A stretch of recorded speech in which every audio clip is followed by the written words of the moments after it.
The Enterprise picks up an ancient admiral in unconvincing old man makeup, Mark Jameson, and his wife Anne, who is clearly an actual senior citizen.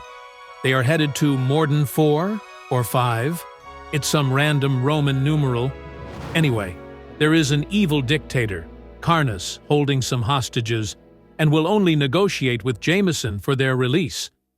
We never actually see these hostages, or care about who they are, and Karnas just sits around by himself with his gun collection, not coming across as particularly evil or threatening. Jameson tours around the Enterprise in the latest version of Star Trek's long line of impractical-looking giant space wheelchairs, never once showing how it actually fits through doors. Site-to-site transports? To get through every doorway, maybe?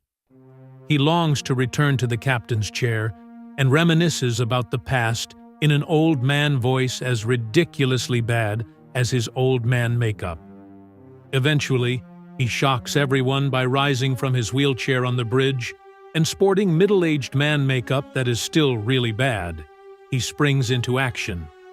It turns out he got some youth drugs from some aliens he helped a while ago to help him and Anne be young again, but being selfish, he took them all for himself and is rapidly de-aging. He is now young enough to lead a strike team with Picard and attempt a rescue of the hostages. For some reason, almost the entire bridge crew tags along for the phaser battle rather than an actual security team. Probably so they'd have something to do in an episode pretty much devoid of anything interesting for the Enterprise crew to do. But all that goes horribly awry, and they are forced to beam out empty-handed. Jameson is now dying with the de-aging stress on his body, and Karnas doesn't believe it is actually Jameson, even though he should probably recognize him since he now looks like he would have when they first had dealings decades ago.